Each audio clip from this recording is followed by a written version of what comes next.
ir a otros pasajes de la Biblia y podemos aprender cómo orar por otros.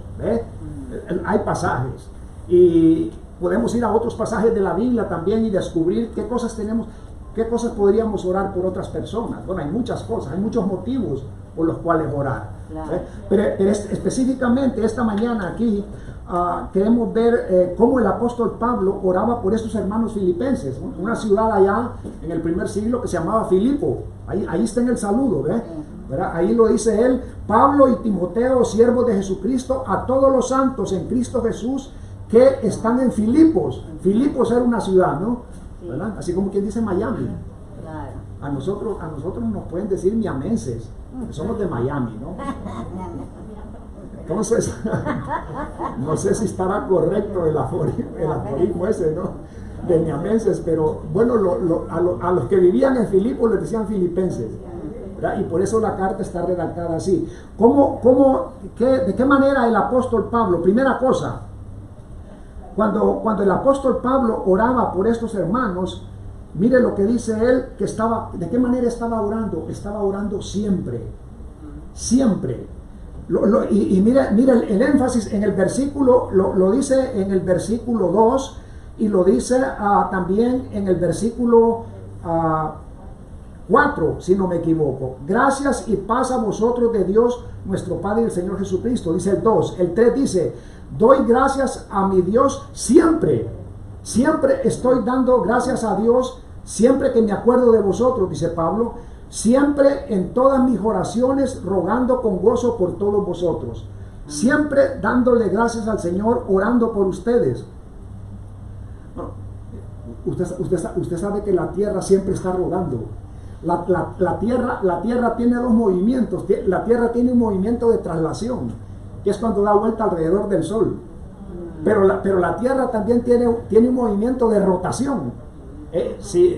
Vamos a decir, la gente de ciencia dice, bueno, tiene un eje imaginario, ¿verdad? Y con un trompito la tierra está, y no se para. Nosotros no sentimos eso por la velocidad que tiene. Pero bueno, usted sabe que si la tierra se parara de rotar, nosotros saldríamos para arriba, porque eso que rota es lo que la mantiene la atracción. Entonces, por eso usted puede, cuando usted agarra un artículo, si yo agarro una piedra aquí y la tiro para arriba, ¿qué pasa? Viene para abajo. Ese es el poder. Por eso dices, todo lo que sube baja, porque tiene un poder de atracción. Bueno, es difícil, ¿no? Para usar esto como una ilustración. No podemos estar orando en cierta medida, no podemos estar orando siempre, ¿no? Hay que dormir, hay que trabajar, hay que hacer muchas cosas. Pero ¿qué quiere decir esto siempre? El concepto de siempre aquí es que hay que hacerlo en todas las ocasiones que sea posible. Siempre que sea posible. El apóstol Pablo le dice, hermanos, yo siempre estoy orando por ustedes y hay que hacerlo con mucha frecuencia. Bueno, yo esta mañana quiero felicitar. Esta mañana pensaba hacerlo más adelante del mensaje, pero mejor me adelanto ahora porque ya la computadora me falla. Esta mañana yo quiero felicitar esta mañana. Hay un grupo de hermanos aquí verdaderamente que, eso sí yo puedo decir que son verdaderos soldados de Cristo, un ejército completo, ¿no? Ellos, el ejército por lo menos tiene dos grupos. Están pensando en el ejército, en lo que tiene que ver la infantería, está un grupo que es la retaguardia. Esos están en la parte de atrás. Puede suceder, pero algunas veces puede venir un ataque por ahí, pero hay un grupo, el grupo que está enfrente, esos, como dicen popularmente, son los que le ponen el pecho a las balas, en la infantería. Y para tomar esa figura, ¿no? Como una metáfora, verdaderamente hay un grupo de hermanos aquí que miércoles a miércoles están viniendo para orar y para llevarnos, y les agradezco que están orando por mí, ¿verdad? Estoy en un proceso, me están aplicando un tratamiento para mi próstata, ¿no? Gracias a Dios, pues hasta ahora mi próstata está un poco inflamada, tengo problemas con mi orina, pero bueno, usted sabe que es un poquito delicado eso. Y yo sufro de gastritis, sufro del colon, así que les agradezco sus oraciones. En primer lugar, por Dios, por la voluntad de Dios, esta mañana estoy detrás de este púlpito. Pero también estoy aquí con fuerza detrás de este púlpito por las oraciones de ustedes. ¿Verdad? Y bueno, usted sabe, la próstata es, para nosotros los varones es un poquito delicado. Puede resultar en cáncer, ¿verdad? O si no, de repente uno ya cuando tiene mucho problema con la orina tiene que andar con su catéter ahí. ¿Verdad? Y es un poco difícil, pero gracias al Señor. Pero hermanos, el apóstol Pablo, ¿cómo, si podemos aprender esta mañana de cómo el apóstol Pablo oraba por los filipenses? Yo siempre estoy orando por ustedes. Algunas veces tengo que reconocer esto, ¿no? Voy a tener que ser honesto y pedir perdón a Dios. Hay veces que tengo un motivo de oración y al mes ya se me olvidó. ¿Cuánto permanecemos en ser siempre perseverantes en estar orando por alguien? El apóstol Pablo dice, hermano, yo siempre que tengo un lugar, siempre que me acuerdo de ustedes, estoy orando por ustedes, siempre estoy orando por ustedes, en toda ocasión posible, siempre, con mucha frecuencia. Y sabe que Jesucristo enseñó una parábola donde Jesucristo nos hace un llamado de lo importante que es estar orando siempre. Hay que estar orando siempre. Esto es muy vital en la vida del cristiano. Busque por favor el Evangelio de Lucas, capítulo 18. Usted se acuerda este pasaje de cuando Jesucristo enseñó una parábola acerca de una viuda y de un juez que era injusto, ¿verdad? Lucas capítulo 18.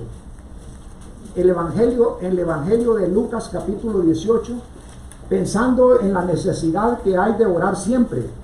Cuando el apóstol Pablo oraba por los filipenses, les dice, hermanos, en el versículo 3 y 4, siempre, amados hermanos, estoy orando siempre por ustedes, siempre. Y el Señor nos hizo un llamado a estar en esta actitud también de una vida de oración, siempre. Lucas 18, dice la palabra, dice la parábola, perdón, gracias. Dice, también le refirió Jesús una parábola sobre la necesidad de ¿qué? De orar siempre y no desmayar, diciendo, había en una ciudad un juez que ni temía a Dios ni respetaba a hombre. Había también en aquella ciudad una viuda, la cual venía donde este juez diciéndole, hazme justicia de mi adversario. Y él no quiso por algún tiempo, pero después de esto dijo dentro de sí, esto lo dijo el juez, aunque ni temo a Dios, ni tengo respeto a los hombres, sin embargo, porque esta viuda me es molesta, le haré justicia, no sea que viniendo de continuo me agote la paciencia. Y dijo el Señor, oí lo que dijo el juez injusto, ¿y acaso Dios no hará justicia a sus escogidos que claman a Él día y noche? ¿Se tardará en responderles? Os digo que pronto les hará justicia, pero cuando venga el Hijo del Hombre, ¿hallará fe en la tierra? Amén. Esta parábola en el primer versículo dice el escritor sagrado, el escritor de aquí de Lucas, ¿verdad? Que esa parábola la enseñó Jesús a sus discípulos para enseñar esta necesidad de estar orando siempre, ¿verdad? Tenemos que estar en oración, pero ¿qué más? Volviendo a Filipenses, el apóstol Pablo no estaba orando siempre por estos, estaba siempre orando por estos hermanos, pero él también estaba haciendo haciendo algo más. No solamente orando siempre, sino que cómo lo estaba haciendo. Cuando el apóstol Pablo oraba por los hermanos filipenses, ¿sabe cómo lo hacía? Lo hacía con gozo. No solamente estaba orando continuamente, siempre que podía, siempre que recordaba a estos hermanos, y por supuesto Pablo oraba por todas las iglesias. Él dice en una de sus cartas que sentía un gran peso encima por todas las iglesias. Él oraba por todos los hijos de Dios, ¿verdad? Por todas las iglesias que él había sembrado, pero él lo hacía con mucho gozo, ¿verdad? Él lo hacía con mucho gozo. Busque por favor, allí en Tesalonicenses lo dice, el versículo 4, siempre en todas mis oraciones rogando con gozo por todos vosotros, siempre gozosos. Primera o segunda. Perdón. Busque, escúcheme hermano, perdón. El versículo que acabo de leer, en el versículo 3, ¿verdad? Para mencionar que, perdón, es el versículo 4 en Filipenses, ese es el pasaje principal en Filipenses. Sí, yo le mencioné, discúlpeme que tuve un lapsus ahí, yo le mencioné la palabra tesalonicense. Y lo vamos a ir, si quiere búsquelo. No vamos a contender por eso. Primera Tesalonicenses. Disculpe que el error es mío. ¿Qué capítulo?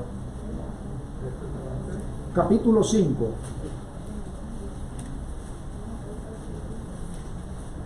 Primera Tesalonicenses. Discúlpeme, estoy tratando de ir un poco rápido. Tengo que dejar un tiempo para la cena. ¿Verdad? Tenemos que tener un tiempo para dar nuestros diezmos y ofrendas. Y bueno, yo quisiera decir una cosa con todo mi corazón, que mi parte que nos fuéramos a la 1. No hay problema, pastor, es el único servicio. Sí, pero ¿verdad? Yo entiendo, no se preocupe, hermano. Entiendo que muchos se cansan y han trabajado toda una semana y están cansados, ¿verdad? Pero Primera Tesalonicenses del capítulo 5, los versículos 16 y 17. Dice, ¿está siempre? Y el 17, ¿qué dice? Hermanos, todo lo que vamos a hacer para el Señor tenemos que hacerlo con gozo. El apóstol Pablo decía a los filipenses, hermanos, siempre estoy orando por ustedes, siempre estoy con gozo. Y bueno, hay mucho, yo sé que, bueno, no solamente en el templo podemos orar. Damos gracias a Dios por este grupo, este ejército de oradores que vienen, que se ponen a orar cada miércoles, ¿verdad? Pero hay otros lugares donde podemos orar. Cuando estaban los grupos de gracia, que la iglesia tenía, antes de que viniera la pandemia, la iglesia tenía grupos de gracia, creo que eran como 5 o 4 hogares, no recuerdo ahora cuántos hogares eran, y allí también se oraba. Y bueno, hay muchos otros lugares donde uno puede orar, ¿verdad? Podemos orar en nuestros hogares. Algunas veces yo he orado en mi carro, perdón, pero no quiero confundirlo. Yo no estoy orando cuando voy manejando, ¿verdad? Ni tampoco usted intente hacerlo, pero yo tengo algunos lugares. Es más, yo en mi carro tengo varias Biblias. En mi carro ando una de ellas. En mi carro ando mi devocional, Manantiales en el Desierto, ¿verdad? Y bueno, también tengo mis devocionales acá, nuestro pan diario, acá en mi celular también. Entonces, hay lugares que yo conozco donde puedo llegar quizás en la mañana temprano, después de que dejo a mi esposa, y por ahí me tomo un cafecito, pero aparte un tiempo para hacer mi devocional ahí en el carro. Déjenme decirle que algunas veces he sentido un poco de sobresalto, algunas veces estar en el carro orando.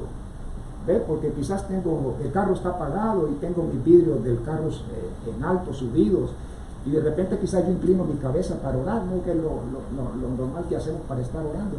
Algunas veces estoy con una poca precaución, porque yo sé que alguien puede llegar a tocar mi vidrio, ¿verdad? Y de repente alguien llamara al 911 y diría, bueno, este hombre está allí, ¿será que ya le dio un infarto? Le dio un stroke ahí, ¿verdad? Pero bueno, gracias a Dios que hoy hasta no. Pero hermano, podemos orar en muchos lugares, o a lo mejor usted puede hacerlo en su trabajo. Quizás no a todos se nos facilita, en una fábrica quizás es difícil. Pero si usted es una persona en su trabajo que tiene una oficina, y quizás la oficina es privada suya, usted puede a la hora del almuerzo o algo así, ponerse a orar, ¿verdad? Podemos orar. Y hermanos, y todo lo que hacemos nosotros, incluyendo el orar, debemos hacerlo con gozo. Todo lo hacemos para el Señor, ¿verdad? Que miren, no es necesario que lo busque, pero en 2 Corintios 9:7, hablando acerca del dar, dice que todos los que vamos a dar tenemos que hacerlo con ¿qué? Con alegría. Tenemos que hacerlo con gozo, hermano. Y debe ser un gozo orar por otros, dar al Señor. Todo lo que hacemos tenemos que hacerlo con gozo, ¿verdad? Pablo dice, cuando oraba por los filipenses, lo hacía siempre, lo hacía con gozo. Esta mañana podemos decir nosotros, Señor, ayúdame que cuando yo ore pueda hacerlo siempre por otros, pueda hacerlo con gozo, y podamos imitar al apóstol Pablo, ¿verdad? Pero también el apóstol Pablo en esta carta a los filipenses, volviendo a la carta de los filipenses, también dice cuáles eran los motivos por los cuales el apóstol Pablo oraba. ¿Por qué motivos oraba? Bueno, dice, uno de los motivos por los cuales oraba es por la comunión que ellos tenían con el Evangelio. ¿Qué dice el versículo 5? Por vuestra comunión en el Evangelio desde el primer día hasta ahora. Uno de los motivos por el cual el apóstol Pablo oraba por los hermanos filipenses es por la comunión que ellos tenían con el Evangelio, desde el momento que ellos conocieron a Cristo, ¿verdad? Hasta ese momento que el apóstol le escribía en la carta, el apóstol Pablo les dice que ese es un motivo por el cual oraba por ellos. Y mire, yo quiero hacer un alto aquí porque es bien importante esto de la comunión. En la iglesia es bien importante la comunión, porque déjenme decirle que algunas veces no hay comunión. Si a mí, a lo mejor, yo no sé, esto puede parecer un poco ofensivo, pero bueno, es mi sentir. Yo creo que tengo derecho, si alguna vez alguien me dijera, mire, Pastor Díaz, fíjese que nos dimos cuenta que hay una iglesia allí en el Southwest que lo quiere invitar para pastorear. Vino una comisión a mi casa y me dijeron, Pastor Díaz, fíjese que nos hemos quedado sin pastor y nos gustaría que usted vaya a pastorear la iglesia. Pero fíjese que una semana después viene otro hermano de esa misma iglesia, ¿verdad? Y llega a mi casa y me dice, mire, Pastor Díaz, fíjese que me di cuenta que lo habían venido a invitar a usted para que fuera a pastorear allá. Y este hermano me dice, miren, no es que yo sea chismoso, no comunicativo. pero ¿sabe qué? Fíjese que en esa iglesia allí casi no hay comunión. Bueno, déjenme decir una cosa, bueno, es posible que yo con la ayuda de Dios parta para allá, ¿verdad? Pero la verdad que yo lo pensaría. Es importante que haya comunión. Es importante que en la iglesia haya compañerismo. Porque la iglesia puede caminar sin comunión, pero no es conforme a la voluntad de Dios. Si en la iglesia no hay comunión, ninguna cosa que hagamos va a marchar un 100%. Si estamos pensando en ser una iglesia misionera fuertemente para las misiones, si no hay comunión, no va a funcionar bien la cosa, ¿verdad? Y el apóstol Pablo oraba por eso. Es importante, no solamente para el evangelio, sino que para todos. El apóstol Pablo hizo un viaje a Jerusalén. Usted sabe que cuando el cristianismo nació, uno de los enemigos que tenía era esta gente judaizante que andaban diciéndole, ok, ustedes aceptaron a Cristo, pero para que las cosas estén bien hechas, ustedes se tienen que circuncidar también. Y en medio de todo este problema, el apóstol Pablo dice que él hizo un viaje a Jerusalén y llevó a uno de sus siervos allá, y estuvieron con los hermanos que eran columna y baluarte de la verdad, el apóstol Jacobo, el apóstol Pedro, y dice el apóstol, busquen en su Biblia, por favor, Gálatas capítulo 2, Gálatas capítulo 2, Gálatas capítulo 2.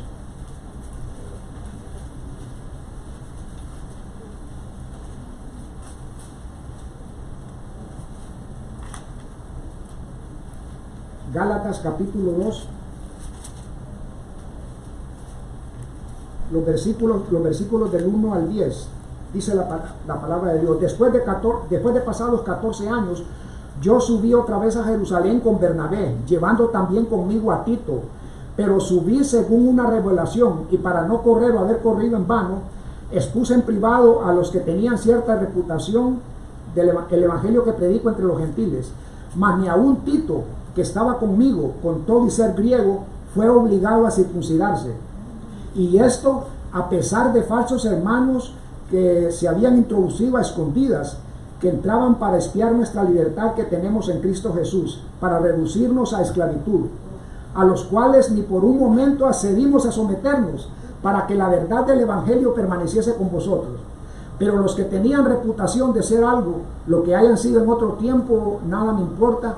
Dios no hace acepción de personas. A mí pues, los de reputación nada nuevo me comunicaron.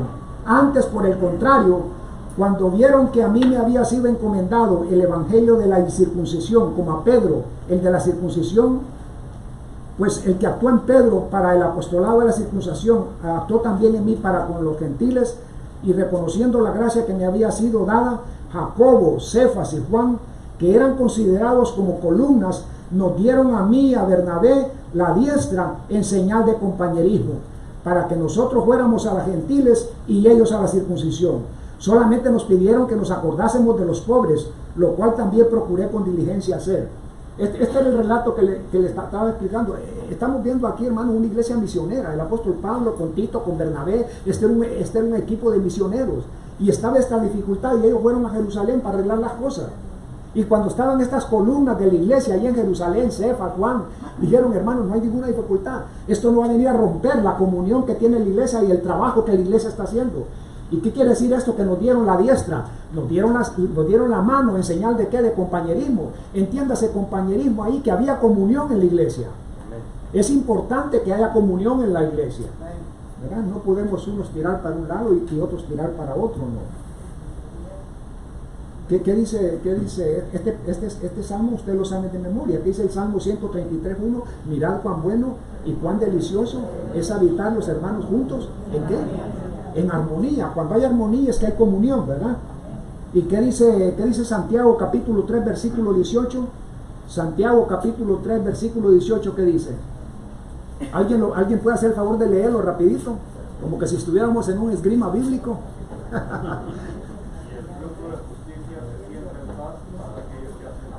Así es, ¿verdad? Santiago 3:18, ¿sí? ¿Ese fue? Correcto, ok. Y alguien si puede leer Colosenses 3:15 rapidito. Colosenses 3:15, gracias hermano.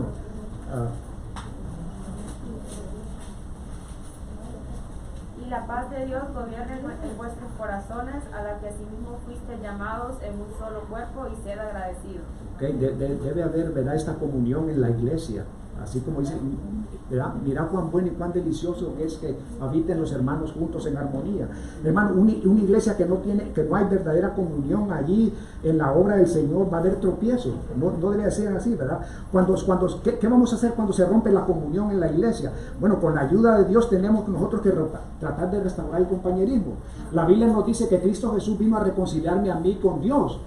Cristo vino a hacer un ministerio de reconciliación. Es importante esto. La obra misionera, la obra de evangelismo no tiene ningún tropiezo. Toda la obra de Dios no va a tener tropiezo cuando la iglesia verdaderamente experimenta una verdadera comunión, un verdadero compañerismo. Déjeme decirle una cosa. Una de las primeras cosas que Satanás va a venir a hacer a la iglesia es romper la comunión. Satanás, usted sabe, la obra de Satanás es destruir la obra de Dios, ¿verdad? Y Satanás no va a descansar, y déjeme decirle que para esto de romper el compañerismo aquí en la iglesia, Satanás es un experto, ¿verdad? Y tenemos que tener cuidado, ¿verdad? Y mire, hasta en el grupo más reducido de los apóstoles, ¿no? Era un grupito pequeño. Muchas veces surgieron amenazas de romper el compañerismo y la comunión. Y el diablo es muy astuto. Allí en los evangelios encontramos que, no sé, esta madre quizás de una manera inocente, pero el diablo la utilizó. En cierta ocasión vino una madre. Ella era la madre de dos apóstoles del Señor, y le dijo: Señor, quiero pedirle algo. Y le dijo el Señor: dime, ¿qué es lo que quieres? Y esta madre le dijo: mire, Señor, yo quiero que cuando usted venga en su reino, los dos hijos míos, uno se siente a la izquierda y el otro a la derecha. Y entonces el Señor le dijo: me estás pidiendo una cosa que yo no te puedo complacer, porque eso solo le toca a mi padre. Pero si usted continúa leyendo el pasaje, dice que ¿qué pasó con los otros apóstoles? Se molestaron. ¿Y qué sucedió? Comenzó a resquebrajarse la comunión que había entre ellos. Satanás es un experto en hacer eso. Aún en un grupo tan pequeño, hermano. En los apóstoles, ¿qué dijo Jesucristo? ¿No los elegí yo a ustedes y uno de ustedes es el diablo? ¿A quién se estaba refiriendo? A Judas, que vino a romper esa comunión que debe haber entre los hijos de Dios, ¿verdad? En el compañerismo. Pablo cuando oró por los filipenses, hermanos, dice: yo estoy orando insistentemente por ustedes, siempre estoy orando con gozo, y estoy orando por la comunión de ustedes también con el evangelio y por todo. Esta mañana podemos preguntarnos: ¿cómo puedo yo contribuir? ¿Cómo puedo contribuir yo dentro de la iglesia para que haya verdadera comunión? Cada uno de nosotros tiene que poner una parte, ¿no? ¿Por qué otros motivos oró el apóstol Pablo? Bueno, el apóstol Pablo oró también, hermanos, número uno, el apóstol Pablo oró también allá en Filipenses, volviendo a la carta a los Filipenses, que es el pasaje principal. El apóstol oró por ellos, dice: oró porque el amor de los filipenses abundara cada día más y más, que el amor de los filipenses abundara cada día más y más. Número 1. Número 2, también oró para que siempre ellos aprobaran lo mejor, ¿verdad? Lo que es agradable al Señor. Y número 3, oró por ellos también para que estuvieran siempre llenos de frutos de justicia, para que la vida cristiana se reflejara en ellos. Así que podemos para nosotros aplicar eso aquí también. El principio, uno de los principios distintivos de la vida cristiana, hermanos, tiene que ser reflejar el amor. ¿Cuándo es que nosotros estamos imitando a Dios? Cuando andamos en amor. Jesucristo dijo eso. En esto conocerán todos que son mis discípulos. ¿En qué cosa? En que os améis los unos a los otros. Mire, voy a decirle una cosa. Esta mañana le quiero pedir disculpas. Le quiero pedir disculpas esta mañana. El tema de la oración es un tema muy amplio, pero yo quiero hacer un alto esta mañana. Quiero decirle que el domingo, hace ya casi un mes, hace 3 semanas, poco más o menos, el domingo 17 de enero, por la gracia de Dios, yo estuve también aquí detrás de este púlpito predicando. Usted recuerda, algunos de ustedes estuvieron aquí, y tristemente siempre por el problema del tiempo, yo no pude cubrir todos los puntos. Usted recuerda el hermano Will con su ministerio aquí en YouTube. Él tituló, le pedimos a él que pusiera, ¿se acuerda? Un mensaje de Año Nuevo. Recuerda, y en ese mensaje de Año Nuevo estuvimos diciendo que íbamos a hacer un repaso de aquellas cosas que la palabra de Dios nos exhorta, de cómo tenemos que andar, cómo tenemos que vivir los hijos de Dios. Y por asunto de tiempo yo no pude cubrir todos los puntos que yo traía. Así es que le voy a pedir que vamos a hacer una pausa aquí. Busque Efesios capítulo 5, porque en esa fecha del 17 de enero que yo estuve acá, ese fue el pasaje Efesios capítulo 5, versículos del 1 al 10. Y el punto en que yo me quedé es que la palabra de Dios dice que cómo tenemos que vivir los cristianos, según Efesios 5, del 1 al 10. En el punto que yo me quedé es que tenemos que vivir aprovechando bien el tiempo. Decíamos en esa oportunidad que como hijos de Dios somos mayordomos, somos administradores. Y la palabra del Señor dice que andemos como sabios, aprovechando bien el tiempo, ¿no? Y vamos a preguntarnos, siempre es importante preguntando qué estamos haciendo con nuestro tiempo. Esta es una cosa muy triste, es una verdad, pero es triste decirlo, pero es realidad. Hay personas que nunca tienen tiempo para Dios, tienen tiempo para todo, pero nunca para Dios. ¿Ve? Yo quiero decirle esta mañana que si usted nunca tuvo tiempo para Dios, un día vamos a tener que darle cuentas a Dios. ¿Verdad? Porque la palabra del Señor dice que no solo de pan vive el hombre. ¿Verdad? Y Dios nos dio 7 semanas, nos dio 7 días a la semana, pero hay un día que le pertenece al Señor, al menos un día. ¿Verdad? Y nosotros tenemos que vivir para el Señor de esa manera, dedicarle un tiempo a Él. Mire, hay personas que en toda su vida, desde que nacen hasta que mueren, solamente vienen 2 veces al templo. En mis 40 años de pastor yo traté con gente así. ¿Y cuáles son esas 2 veces que vienen al templo? Bueno, la primera vez es cuando vienen para que yo los case.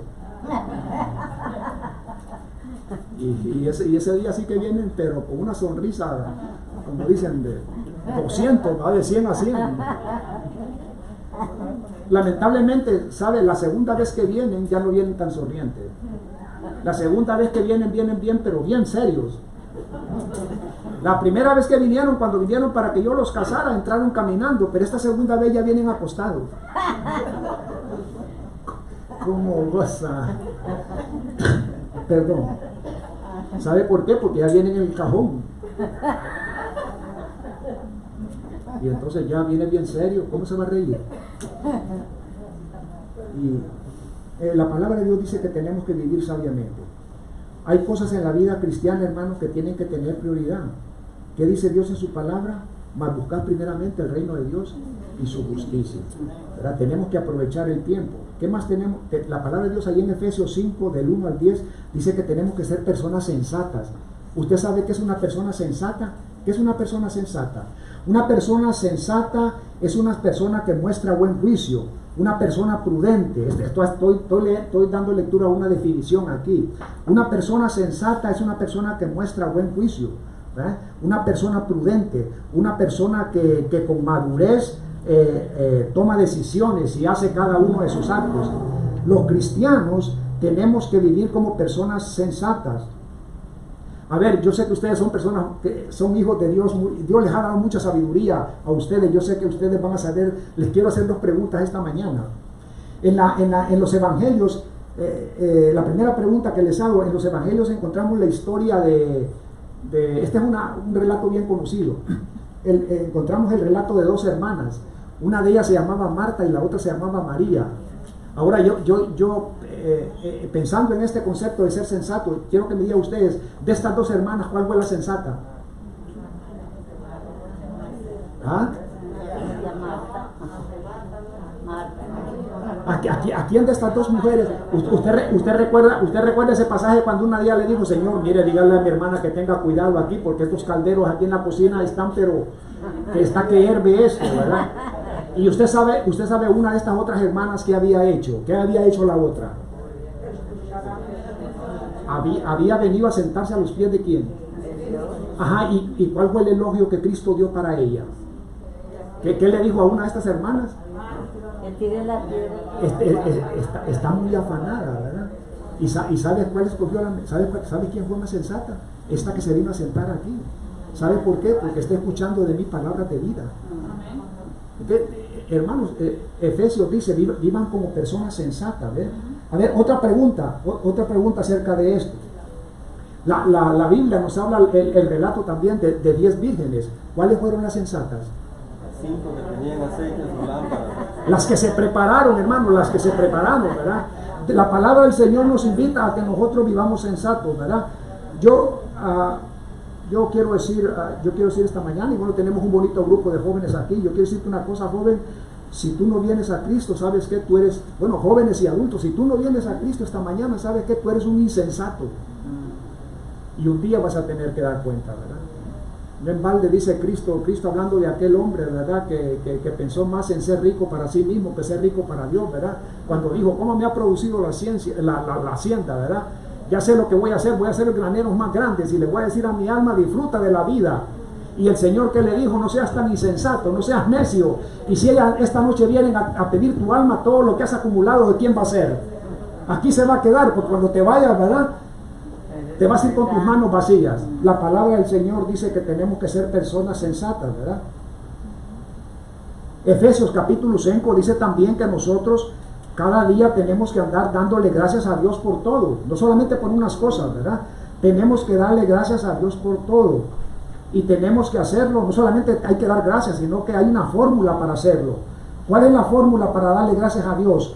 Que hay que hacerlo en el nombre de nuestro Señor Jesucristo. Busque el Salmo 100, el Salmo 100, el Salmo 100.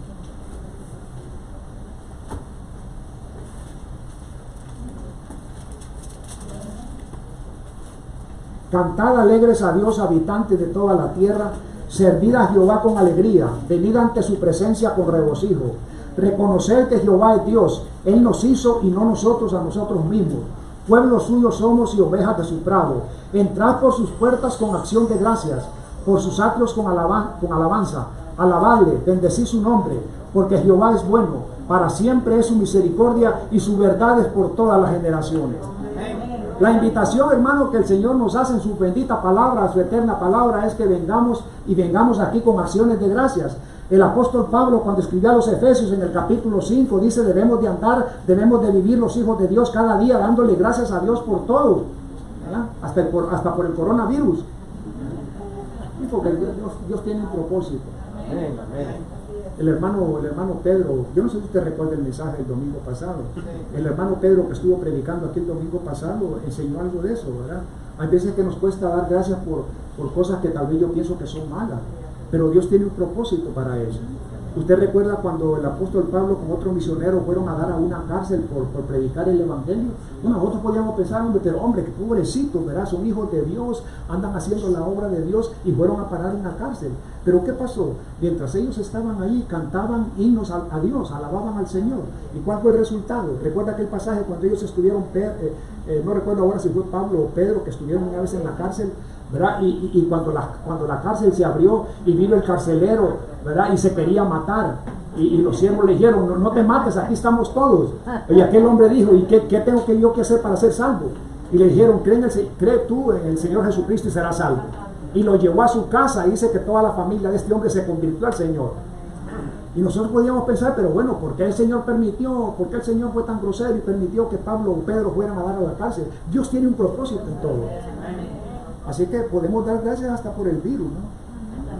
Dios sabrá por qué ha venido todo esto, para enseñarnos que, bueno, ¿verdad? Estuvimos aquí mucho tiempo, bueno, había que obedecer leyes, pero bueno, tenemos que darnos cuenta que tenemos, hermanos, que vivir dando gracias al Señor. Siempre un elemento importante en la alabanza a Dios siempre tiene que ser la gratitud. Entrar por sus puertas con acciones de gracias. Busque 1 Corintios 15, 1 Corintios capítulo 15. 1 Corintios capítulo 15.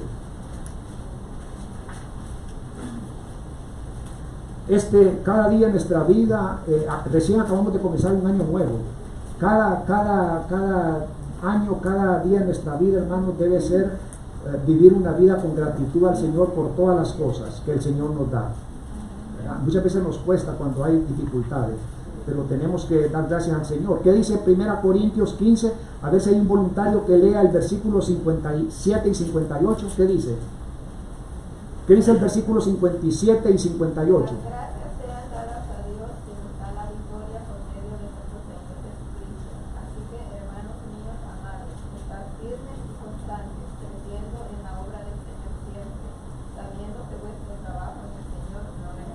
Bien, gracias, hermana. ¿Verdad? Tenemos que dar gracias al Señor por toda la obra que Él ha hecho en nuestras vidas. Y un punto más, hermanos, ahí en Efesios, gracias a los que han participado con la lectura. En Efesios 5 también el apóstol dice que nosotros tenemos que andar cantando y alabando al Señor en nuestros corazones, ¿verdad? Tenemos que andar cantando. En el Evangelio de Mateo, capítulo 26, en el versículo 30, se dice que después de que el Señor instituyó la cena del Señor, se fue a un monte con los discípulos y dice que cantaron un himno. Hoy en día no sabemos qué himno sería ese. Es posible que sea un salmo, es posible que fue un salmo, ¿verdad? Pero desde el tiempo en que Jesucristo cantó este himno allá en un monte con sus discípulos después de instituir la cena del Señor, hasta el día de hoy, vamos a decir este dicho, que mucha agua ha pasado debajo del puente, ¿verdad? Pero busque el Salmo 150, busque el Salmo 150.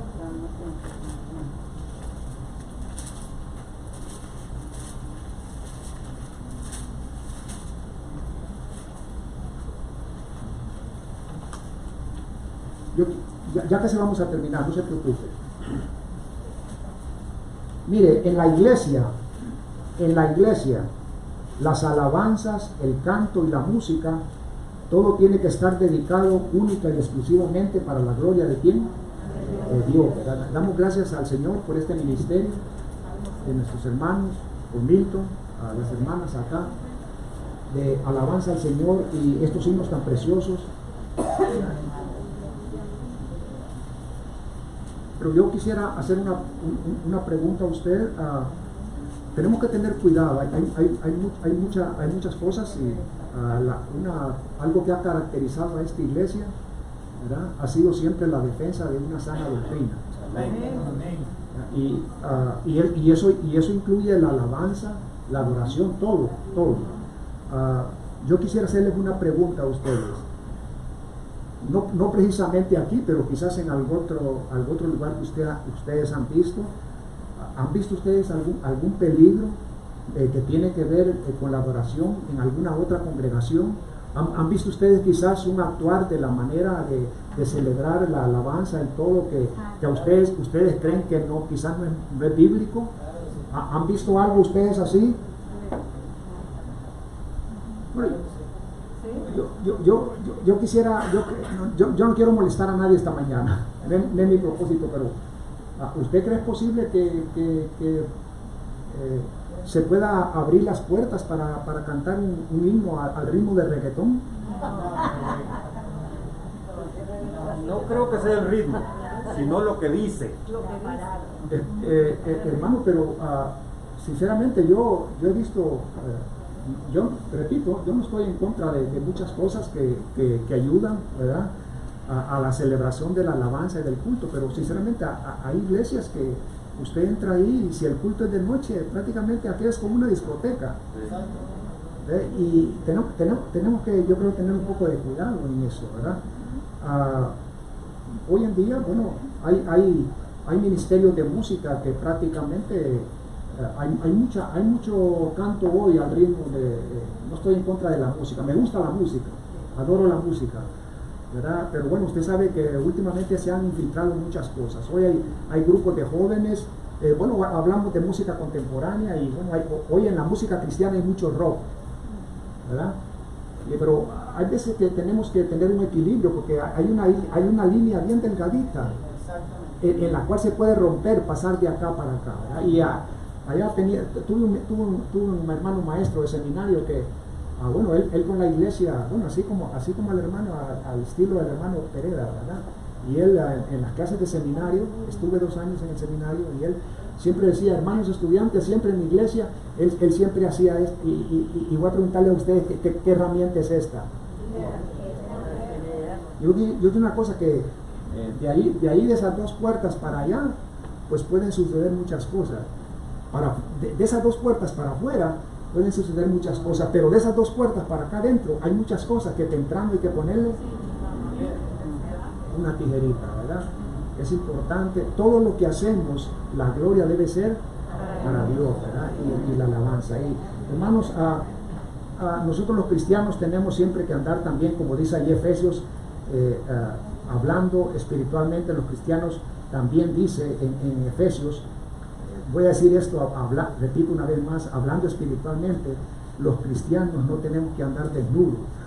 Suena un poco feo esto, pero en Efesios capítulo 6 dice que los cristianos no tenemos que andar desnudos, sino que tenemos que andar vestidos. Hay una armadura, hay un vestido que viene de Dios, ¿verdad? Un vestido que Dios nos da. Hay un vestido que no es cualquier vestido, porque es un vestido que nos da Dios. Y la palabra de Dios en Efesios 6 dice que es una armadura, que tenemos que ceñirnos esa armadura. ¿Y qué cosa es una armadura? Una armadura es un vestido que se pone un guerrero. Nosotros los hijos de Dios somos guerreros, ¿ves? Y nos protege. ¿Y por qué los hijos de Dios tenemos que tener una armadura? Porque bueno, estamos en una lucha con un enemigo. ¿Y quién es este enemigo? Satanás, ¿verdad? Que está lanzando sus dardos. Y con la armadura de Dios nosotros podemos resistir. La armadura de Dios nos ayuda a estar firmes hasta el fin. Esa armadura de Dios por lo menos tiene 8 elementos. 8 elementos tiene esa armadura de Dios. ¿Cuáles son? Número 1, la verdad. Número 2, la justicia. Número 3, el evangelio. Número 4, la fe. Número 5, la salvación. Número 6, la palabra de Dios. Número 7, la oración. Y número 8, la perseverancia. Esa es la armadura de Dios para nosotros los hijos de Dios. Ahí dice en Efesios, ¿verdad? Y por último, para terminar, hermanos, ahí en Efesios también capítulo 6 dice que los cristianos tenemos que vivir con osadía, ¿verdad? Los cristianos tenemos que ser personas osadas. ¿Qué es una persona osada? ¿Qué es una persona que es osada? Una definición, una persona que es osada es una persona que se atreve a afrontar situaciones difíciles, situaciones peligrosas. ¿Y cómo lo hace? Lo hace con valentía y con entereza. Los cristianos tenemos que ser personas osadas. El apóstol Pablo ahí en Efesios dice, hermanos de Efesios, les pido que oren por mí, porque yo quiero que este ministerio que el Señor me ha dado, yo quiero hacerlo con denuedo. ¿Qué significa la palabra denuedo? Hacerlo con osadía, ¿verdad? No tener temor a nada. El mensaje de Dios para nosotros, hermanos, aquí, busque Hechos capítulo 5, Hechos capítulo 5, el libro de Hechos capítulo 5.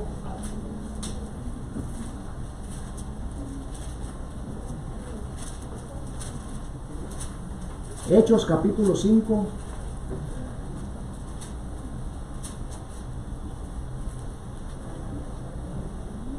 Los versículos del 17 al 21. ¿Ya lo tenemos todo? Dice, entonces levantándose el sumo sacerdote y todos los que estaban con él, esto es la secta de los saduceos, se llenaron de celos y echaron mano a los apóstoles y los pusieron en la cárcel pública. Mas un ángel del Señor, abriendo de noche las puertas de la cárcel y sacándolos, les dijo el ángel, dice el verso 20, Ir y puestos en pie en el templo, anunciad al pueblo todas las palabras de esta vida. Hermanos, aún en medio de situaciones difíciles, a estos siervos del Señor, estos gobernantes religiosos y de Roma, los echaban en la cárcel, mas el ángel de Dios les dice: no tengan temor, sean personas osadas, vayan y prediquen las palabras de esta vida. ¿Cuáles son esas palabras? El evangelio del Señor. Y nosotros también tenemos que hacerlo, ¿verdad? Así es que gracias a Dios, hermanos, por su atención. Vamos a celebrar la cena, van a venir los diáconos esta mañana para que vayan allí por su asiento. Recuerde una cosa, ¿no? Por favor, cuando usted tome